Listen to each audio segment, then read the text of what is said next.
Hey, it's the Chief from the Dice Tower coming to you with a game called Decatur. Kind of independently published, but not quite. Radio Tapir, and the designer is Jim Swift. I'm going to tell you that it's kind of it's a risk stylish game, but don't let that sell you wrong yet. We'll get in and explain a little bit more later. The cover art's gorgeous, but the name Decatur has more to do with, I think, Decatur, Illinois, where the designer's from, than the general or anything else. But let's get in and actually show you what this is, because I think it's a pretty good game. So the game starts with absolutely no chits on the board at all. You're going to do a move that's going to basically claim an area with 7 of your chits, and then you're just going to start trying to spread out. The key to winning the game is actually all about the prosperity cards. So at the beginning of each interval, you are dealt 2 secret influence cards, and then there is a publicly revealed one that will go down kind of off to the side. And each player is going to have the same thing happen. So if you've got 5 players, you're going to end up seeing 5 of the prosperity cards that are out here, and then everybody's going to have 2 secret ones on their own. What these prosperity cards do is tell you what areas are basically going to be the best for you. Because you're going to total up the cards, you're going to, at the end of the interval, you're going to show your cards, and you'll just total it up. One of these areas is going to have the most interval cards. There is a tiebreaker if they have the same amount. And whoever's in the number 1 area, let's just say it's Oceania, every area where you have a token, you are going to change it to 4. So if I only had 1 token, great, add 4 or add 3. But if I had 3, I'm only going to add 1 to it. God forbid I had 7, I'm going to subtract down to 4. So you want to be kind of lean and mean as you move around. Then you're going to figure out the next region. Okay, this one only gets 3, this one only gets 2, this one gets 1, this one gets 0. If you have influence there, boom, they're stripped off. So you got to be real lean and mean and try to figure out which way are these influence cards going to play. Love that aspect. You repeat 4 times, and at the very end of the game, whoever has the most influence tokens on the board wins. Now, before I explain the different things you can do on your turn, the real key to the game is that as you go around and everybody takes their turn, there's a random draw for who's going to begin the turn order. And as everybody takes one action, this little counter moves down this clock or this track. And then everybody gets to take another action. It's going to continue sliding around until we get into this time clock area, at which points this will flip. Now there's a neat mechanic here, because on the very first deal here with this clock, it's a 4, and you're going to roll 2 dice, 2 6-sided die. And anything that's a multiple of 4 is going to end that interval or that round. If your single roll doesn't do that, you're going to slide down. Now you'll all take another turn. Everybody will get another action to take. And then you're going to roll again, but it's going to be multiples of 3, then multiples of 2, and then you're just down to that will be the last turn. So there's a little bit of fog of war, even though this is not a war game. This is billed as being kind of economic or business war. You're basically moving in and trying to take over trade routes or whatnot. There's 7 things you can do when it becomes your turn. You can draw an influence card. You're simply going to draw the card. These influence cards will help you in the specific regions that the symbol matches. You can exchange influence cards. So you end up with a bunch that are in an area that you think is marginalized and not going to help you too much. Simply collect those numbers of the same type, get rid of them, and draw in new cards. Hopefully they'll be to your liking. You can restructure, and restructuring is how you begin the game. The game starts with no chits on the board at all, and a restructure is you claim an area that's empty, and you get to take 7 of your factors or your little chits and you put them on there. Now you can restructure in later influence areas, but you've got to clean off all of your other factors. So the only time you really want to do that is if you just got walloped on the turn before, and maybe you only have 3 or 4 influence markers on the whole board and they're in a weak area. Hello, restructure, start over in a new area. Expanding is very simple. You want to add more chits. You take 2 areas you control and you simply add one to that, and you've done your action. Building a port is huge. You're going to want to have ports in here because they really extend your influence, as you would imagine. This is a port. It costs you 2 factors, so I'd have to have 2 factors in here.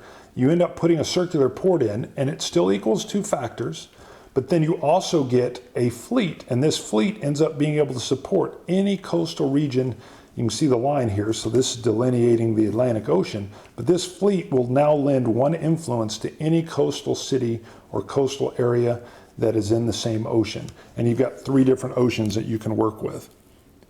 You can consolidate, which is any area that let's say right here I needed to consolidate. I could pull units back in as long as they're adjacent to that spot. And then venture. Think of a venture as an attack, a risk style attack. If there's no units in there at all, you simply get to move in however many you want. However, if there are units, it's basically combat.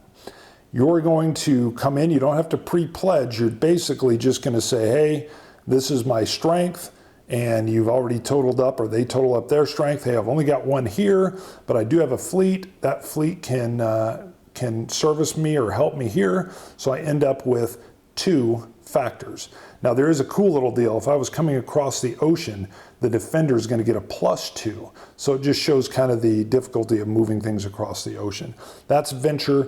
That's basically an attack, a hostile takeover type situation. All right, Decatur. I liked it. The rules are terrible. Terrible rules. The emphasis on the game should be on what I showed you in the explanation. When the prosperity cards are out there, you've got to get your chits into that area that you're not 100% sure because of the way the cards come out, but you've got to be moving towards either the information that you have because of the 2 hidden cards in your hand and obviously what's available, or what your neighbors are doing in the game. I like that aspect. That aspect is awesome. I also like that each of the different rounds is really kind of like a total fresh new start. You might get lucky and have a lot of influence in that area already, or maybe not. You might have to start over from scratch.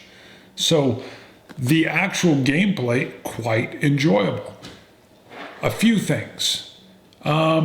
There's like some kind of jokes in the rules, like if you forget to advance the little round clock and someone says Decatur, you lose your turn. Hey, sorry, first of all, bright shirt, and my dog was chewing on something, so I took a break. Apologize. So in the rules, there's a point where when the clock marker is being advanced, that if somebody forgets to advance it after they've done their little turn, you can yell Decatur. Now the designer comes on and says, hey, that was really more tongue-in-cheek. We did it once when we were playing, and then everybody remembered after that. But I'm telling you, the way the rules are written, it's played as if that's done straight line, like that's really what you should do. And the rules aren't laid out well. I've got a new puppy, so forgive me for some of the barks and some of the little noises. She's driving me a little bit crazy, but enough said. So the rules could have been laid out better, but I enjoyed the gameplay as it stands. Now it is a little bit Risk-esque, so when you're doing your little takeover section, it feels a lot like Risk. The style of the layout of the board, the actual art can kind of get in the way of itself. Some of your influence markers that are on there, the influence symbols, can get covered up when you're in a space, and it makes it a little hard to tell where your influence is going to work. Love the prosperity cards. I like how the influence cards work. Just some of the graphical design is lacking, and that tends to come from somebody that, or a company that probably hasn't published as many games. There's a lovely push and pull factor between how many factors or how many little chits do you leave in a region on a little circle. If you leave one of your chits and you spread yourself really thin in the region and that region ends up scoring 4, you're really chipping up, and it's phenomenal. And I love the idea that you think maybe this is a region on the prosperity cards that's going to score well. but it's a contested area, so you leave 2 or God forbid 3 in the area, and it ends up only being worth 3 or 2. I mean, it's only going to be worth 4 at the max, so you got to be really careful. And that tug of war, that push and pull, is what I really enjoy on this. It's what I really like. You've got to be kind of fleet of foot and then hope you get a little bit of luck that goes along with it. And it's not all luck based though. You've got your influence cards. So when you move in and try to do a takeover, you might have some influence cards that are going to push that victory your way. I love the way the fleets work. I love how, you can extend your influence. That part is very thematic. Otherwise, this game comes across as much more abstract to me. And that's okay. The gameplay really carried it through and it felt rather tight. I also like the way the clock works. When you've got multiples of 4, then 3, then 2, and then 1, on that last one, this is definitely going to be the last round, but you might be hoping that those dice break your way and you don't get to multiple of 4. And as you move through those last few rounds, you can, you just got a little bit of fog of war there. Perfect. Love it. If you're able to get a chance to play Decatur, give it a shot. Yes, it's a little bit rough around the edges, but it has some really nice little things that are in there. And it made it surprisingly enjoyable. I will admit to you, as I started to play this, it is a review copy. I did not think I was going to like it. And I was even having a hard time getting it to the table. It just didn't scream out as polished. But it played very fun.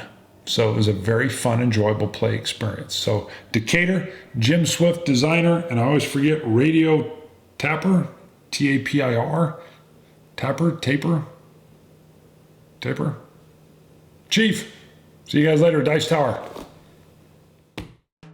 Thanks so much for watching the Dice Tower videos. Find more great videos and reviews as well as our top-rated audio podcast at Dicetower.com. You can also find other great shows at Dicetowernetwork.com. I'm Eric Summerer, and you've been watching The Dice Tower. The Dice Tower is sponsored by Cool Stuff Inc., where you can find great games for great prices. Cool stuff in stock. Check them out at CoolStuffInc.com.